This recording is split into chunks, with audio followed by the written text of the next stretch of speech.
Hello, എന്തൊക്കെയുണ്ട് വർത്താനം? എല്ലാവർക്കും സുഖാണോ? അപ്പളേ ഇറച്ചി കൊണ്ടുവന്നിക്കണ്. അപ്പൊ അത് നോക്കുകയാണ് കേട്ടോ.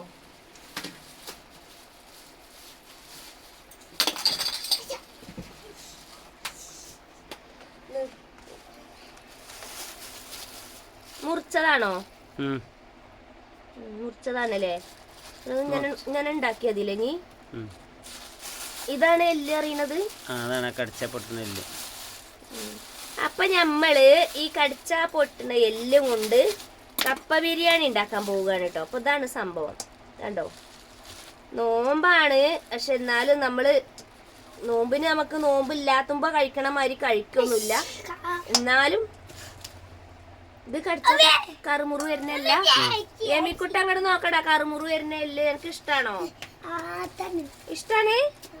ഇതൊന്ന് ചെറുതാക്കേണ്ടി വരും അല്ലേ? മുട്ടി കൊണ്ടുവന്നങ്ങാണ്ട്. അപ്പോ ഇതും കപ്പ ഇട്ടിട്ടാണ് നമ്മള് ഇന്നത്തെ നോമ്പ് തുറന്നിട്ടുള്ള ഭക്ഷണം എന്ന് അറിയുന്നത് കേട്ടോ. അപ്പൊ തൽക്കാലം ഈ ഇറച്ചിപ്പ് ഉണ്ടാക്കണ്ടല്ലേ അല്ലേ? ഇത് ഉണ്ടാക്കണ്ടല്ലോ. ഇതിങ്ങനെ വലിയ ഫ്രീസർക്ക് അങ്ങോട്ട് വെക്കാം. എന്നിട്ട് അത് ഉണ്ടാക്കാം.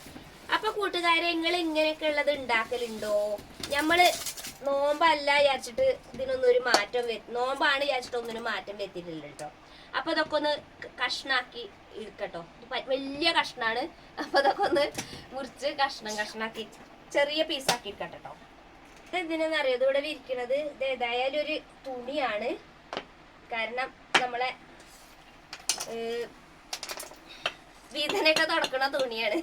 അപ്പൊ എന്താന്നറിയോ, ഇതിങ്ങനെ വലിയ എല്ലാണ്. അപ്പൊ ഇങ്ങനെ വെക്കുക, ഇങ്ങനെ വെട്ടുക. അപ്പൊ ചെറിയ പീസായിട്ട് കിട്ടും. പിന്നെ എല്ലാരും പറഞ്ഞിരുന്നു, വായുതാത്ത ഇനി നോമ്പാണ് വരുന്നത്, നിങ്ങളെ നാടൻ വിഭവങ്ങളൊന്നും കുക്കിംഗ് ഒന്നും ചെയ്യാൻ പറ്റൂല, നോമ്പിൻ്റെതായിട്ടുള്ള വിഭവങ്ങളൊക്കെ ഇടണ്ടേന്ന് ചോദിച്ചിരുന്നു. ഇപ്പൊ നോമ്പാണെങ്കിലും നമ്മള് ഇങ്ങനെയുള്ള കുക്കിംഗ് ഒക്കെയാണ് ചെയ്യണത്. പക്ഷെ നോമ്പാണെങ്കിലും ചില ആൾക്കാരൊക്കെ ഇങ്ങനെയുള്ള ഫുഡൊക്കെ ഉണ്ടാക്കി കഴിക്കുന്നുണ്ട് കേട്ടോ. പിന്നെ നമ്മള് നോമ്പ് തുറക്കുമ്പോ നമ്മള് പൊരികള്, ജ്യൂസ്, അതുപോലെ നാരങ്ങ വെള്ളം ഇതൊക്കെ കുടിക്കും. പിന്നെ ഭക്ഷണം കഴിക്കൽ കുറവാണ്. ഇപ്പൊ ബിരിയാണി ആയാലും നെയ്ച്ചോറായാലും പത്തിരി ആണെങ്കിലും ഒക്കെ കുറവാണ്. അപ്പൊ ഇത് കുറച്ചുള്ളൂ, 1/2 കിലോനൊക്കെ ഉണ്ടാവുള്ളൂ തോന്നുന്നു ഈ എല്ല്. ഇതെത്ര എല്ലിക്ക? 100 രൂപയ്ക്ക്. 100 രൂപക്കാണോലോ എല്ല്? 100 രൂപയ്ക്ക് 200 രൂപ ഒരു കിലോന്. 1 കിലോ എല്ലിന് 200 രൂപയാണ്. അപ്പൊ ഈ എല്ലിന് ഈ കടിച്ചാ പൊട്ടുന്ന എല്ല് എല്ലാത്തിനും അല്ല. ഈ കടിച്ചാ പൊട്ടണ എല്ലിനാണ് 200 രൂപ അല്ലേ കിലോന്? കണ്ട നല്ല എല്ലാണ്. കുറച്ച് ഇറച്ചി ഉണ്ടാവും. കുറച്ച് ഇറച്ചി ഉണ്ടാവും. അപ്പൊ ഇത് നമ്മളെ കപ്പയിലിട്ട് വെച്ചാല് ഞാൻ പൂളാന്നാണ് കേട്ടോ പറയാ. പിന്നെ വീഡിയോയിൽ കപ്പ എന്ന് പറയണ്. അപ്പൊ ഇതിങ്ങനെ ചെറിയ കഷ്ണങ്ങളാക്കി എടുക്കുക. എന്നിട്ട് നമ്മൾ എന്ത് ചെയ്യും, ഇത് വേവിക്കും കേട്ടോ. എല്ല് ഒന്ന് വേവിക്കും. എന്നിട്ട് പിന്നെ നമ്മള്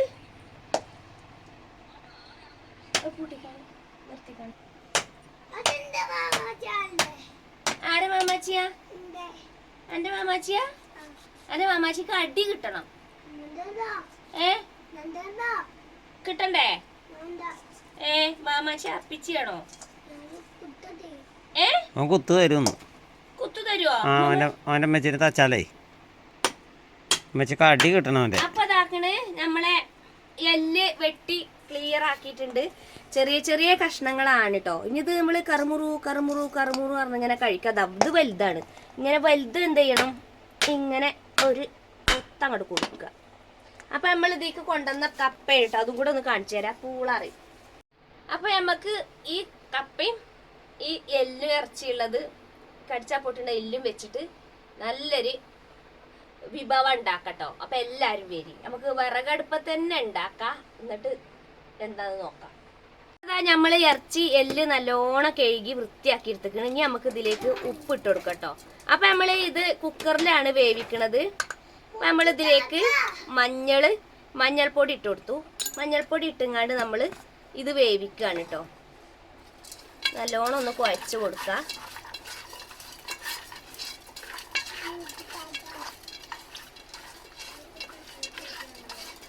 ഇത് കുഴച്ചിട്ടോ. ഇനി നമുക്ക് ഇതിൽ ഒരു ഗ്ലാസ് വെള്ളം ഒഴിച്ചു കൊടുക്കട്ടോ.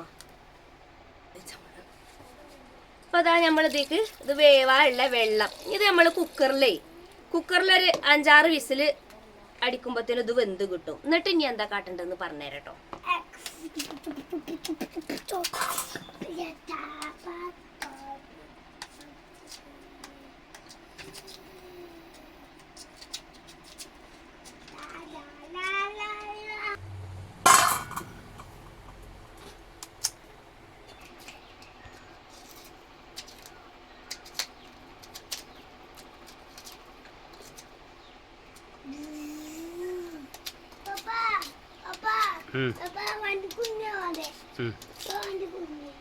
വണ്ടിയോ? വണ്ടി കുടുങ്ങിയോ? എങ്ങനെ കുടുങ്ങിയേ?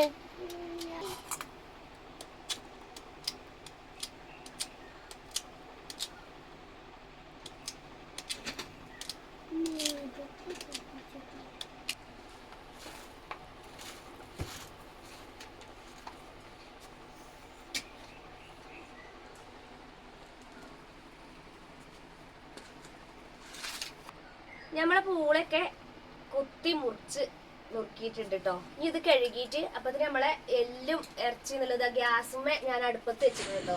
ഗ്യാസുമ്മേലെ കുക്കറിലാണ് വെച്ചിരിക്കുന്നത്. ഇനി എന്തായാലും അത് വെന്ത് കിട്ടില്ല, എല്ലല്ലേ. അപ്പൊ അത് വെന്തിട്ട് എന്താ കാട്ടുന്നത് കാണിച്ചു തരാം. അപ്പൊ ഇതാ നമ്മളെ എല്ല് ഇറച്ചിയും കൂടി ഉള്ളത് കുക്കറിൽ വെന്തിക്കണ് കേട്ടോ. അപ്പോൾ ഇതാക്കണ് ഇത്രയും വെള്ളം ഉണ്ടായില്. നമ്മൾ മഞ്ഞൾപ്പൊടി, മുളക് പൊടി, ഉപ്പും മഞ്ഞൾപ്പൊടി മാത്രം ഇട്ട് കുറച്ച് വെള്ളം ഒഴിച്ച് വേവിച്ചതാണ് കേട്ടോ. അപ്പം ഇനി നമുക്ക് ഇത് എന്താ ചെയ്യണമെന്ന് കാണിച്ചു തരാം കേട്ടോ. അപ്പോൾ ആ വെള്ളം ഞാൻ മാറ്റി വെച്ചിട്ടുണ്ട്. ഇനി നമ്മളെ കപ്പ നല്ലോണം കഴുകി വൃത്തിയാക്കിയിട്ട് നമ്മൾ അടുപ്പത്ത് മൺകലത്തിൽ ഇട്ട് കൊടുത്തിക്കണം കേട്ടോ. ഇനി നമ്മൾ ഈ ചാറ് ഇതിക്കണ്ട് ഒഴിച്ചു കൊടുക്കാം കേട്ടോ. ഇറച്ചിൻ്റെ ഈ ചാറ്, ബീഫിൻ്റെ എല്ല് വെന്ത ചാറ്. അപ്പോൾ അതിൽ കുറച്ച് ഉപ്പ് ഉണ്ടാവും കേട്ടോ. അപ്പോൾ ഇനി കുറച്ച് ഉപ്പ് ഇട്ട് കൊടുത്താൽ മതി. അപ്പോൾ എല്ല് വേറെ വെച്ചിക്കണം കേട്ടോ. ഇനി നമുക്ക് ഇതിലേക്കുള്ള മഞ്ഞൾപ്പൊടി വേറെ ഇട്ട് കൊടുക്കണം. എന്നാലേ ഒരു മഞ്ഞ കളർ ഉണ്ടാവുള്ളൂ. കുറച്ച് കുരുമുളക് പൊടിയും കൂടി ഇട്ട് കൊടുത്തേക്കണം കേട്ടോ. ഇനി നമുക്ക് ഇതിലേക്ക് ഗരം മസാല ഇട്ട് കൊടുക്കണം. അതുപോലെ തന്നെ മല്ലിപ്പൊടി ഇട്ട് കൊടുക്കണം. കുറച്ച് മുളക് പൊടി ഇട്ട് കൊടുക്കണം. അതൊക്കെ വേണം. നമ്മൾ ഇറച്ചിയിൽ വേറെയുള്ള മസാലകളൊന്നും ഇട്ടിട്ടില്ല. ഇതിലേക്കുള്ള ഉപ്പും ഇട്ട് കൊടുക്കുക കേട്ടോ. ഇനി നമുക്ക് ഇതിലേക്ക് ചതച്ചതൊക്കെ ഇട്ട് കൊടുക്കണ്ടേ. ഇതൊന്ന് നല്ലോണം ഇളക്കി കൊടുക്കുക. അപ്പോൾ നമ്മൾ ഈ ഇറച്ചി വെന്ത വെള്ളത്തിൽ തന്നെയാണ് നമ്മളെ കപ്പ ഉണ്ടാക്കാൻ പോകുന്നത് കേട്ടോ. അപ്പോൾ ഇത് കുക്കറിൽ ഇപ്പോൾ ഇത് വാങ്ങിയിട്ട് കുക്കറിൽ വെച്ചാലും കുഴപ്പമൊന്നുമില്ല. എനിക്ക് അടുപ്പത്ത് വെക്കണ ഇഷ്ടം. കണ്ടോ, ഇഞ്ചി, വെളുത്തുള്ളി, ഇഞ്ചി ചെറിയൊരു കഷ്ണം, കുറച്ച് വെളുത്തുള്ളി, 2 ചെറിയുള്ളി പോണം, അതൊക്കെ ചതക്കിങ്ങാണ്ട് ഇതിലേക്ക് അങ്ങോട്ട് ഇട്ട് കൊടുക്കുക കേട്ടോ ഈ കപ്പയ്ക്ക്. അപ്പോൾ ഇറച്ചിയിൽ നമ്മൾ ഈ വക സാധനങ്ങളൊന്നും ഇടാതെയല്ലേ നമ്മൾ ഇറച്ചി വേവിച്ചത്. അപ്പം ഇനി ഇതൊക്കെ പാടിട്ടുങ്ങാണ്ട് ചതച്ചത്, 2 പച്ചമുളക്, അപ്പോൾ മുളക് പൊടി കുറച്ചിട്ടിട്ടുള്ളൂ. അപ്പം എല്ലാവരും പറയും വായ്തായി നോമ്പായാലും ചക്കയും മാങ്ങയും ഒക്കെ പൂളയൊക്കെ ആണല്ലോ ഉണ്ടാക്കണത്, പത്തിരി ഇറച്ചി ഉണ്ടാക്കൂലേ. പലരും ചോദിച്ചിട്ടുണ്ട് നമ്മളെ വീഡിയോ കണ്ടിട്ട്. ഇനി നമ്മൾ ഈ ഇറച്ചി ഇതിൽ കണ്ടിട്ട് കൊടുക്കട്ടോ. അപ്പോൾ എനിക്ക് സത്യം പറയുകയാണെങ്കിൽ ഈ ഇറച്ചി, പത്തിരി, ബിരിയാണി, നെയ്ച്ചോറ് അങ്ങനെയുള്ളതിനോടല്ല താല്പര്യം. എനിക്ക് ഇങ്ങനെയുള്ള ഭക്ഷണത്തിനോടാണ് ഇഷ്ടം. ഇത് ഇപ്പോൾ ചില ആൾക്കാർക്കൊക്കെ നോമ്പ് തുറക്കുമ്പോൾ ഇത് കഴിക്കുക എന്ന് പറഞ്ഞാൽ അത് പ്രയാസമുള്ള കാര്യമാവും. പക്ഷേ എനിക്കതൊക്കെ ഏറ്റവും ഇഷ്ടമുള്ള കാര്യമാണ് കേട്ടോ. ഇനി ഇതിലേക്ക് മല്ലിച്ചപ്പും കറിവേപ്പിൻ്റെ ഇല ഇട്ട് കൊടുക്കട്ടോ. ഇനി നമുക്ക് അടച്ച് വെച്ച് വേവിച്ചിട്ട് കുറച്ച് കഴിഞ്ഞാൽ ഒരതി അടച്ചിട്ട് ചൂടാറിയിട്ട് നമുക്ക് നോമ്പ് തുറന്നതിന് ശേഷം ഇത് വിളമ്പി കഴിക്കാം. കൂട്ടുകാരെങ്കിൽ ഇതുപോലുള്ള കുക്കിങ്ങൊക്കെ ചെയ്യാറുണ്ടോ?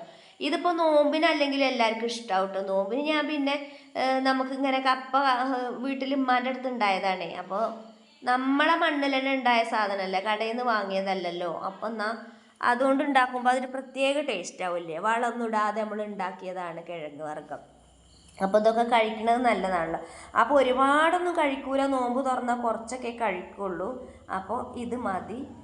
അപ്പോൾ കൂട്ടുകാരെ, നിങ്ങൾക്ക് നമ്മളെ വീഡിയോ ഇഷ്ടമായി എന്ന് വിചാരിക്കുന്നു. വീഡിയോ ഇഷ്ടമായിട്ടുണ്ടെങ്കിൽ നിങ്ങൾ ലൈക്ക് ചെയ്യണം. അതുപോലെ തന്നെ നിങ്ങളുടെ അഭിപ്രായങ്ങളൊക്കെ കമൻറ്റിലൂടെ അറിയിക്കണം. ഇതുപോലുള്ള റെസിപ്പികൾ നമ്മളെ ചാനലിൽ ഉണ്ടാവും. അപ്പോൾ അത് കാണാൻ വേണ്ടി യൂട്യൂബിലാണ് കാണണമെങ്കിൽ സബ്സ്ക്രൈബ് ചെയ്യുക, ഫേസ്ബുക്കിലാണ് കാണുന്നുണ്ടെങ്കിൽ നമ്മളൊന്ന് ഫോളോ ചെയ്യുക. വീഡിയോ ഇഷ്ടമാവുകയാണെങ്കിൽ ലൈക്ക് ചെയ്യുക. അതുപോലെ തന്നെ നിങ്ങളെ ഫാമിലി ഗ്രൂപ്പുക്കും ഫ്രണ്ട്സിനും ഒക്കെ നമ്മളെ വീഡിയോ ഒന്ന് ഷെയർ ചെയ്ത് ഇന്നൊന്ന് നിങ്ങൾ സപ്പോർട്ട് ചെയ്യണം കേട്ടോ. അപ്പോൾ നമ്മളെ കപ്പ ഇറച്ചിയും റെഡി ആയിട്ടുണ്ട്. അപ്പോൾ അടുത്ത വീഡിയോയുമായി വരുന്നവരെ ടാറ്റാ.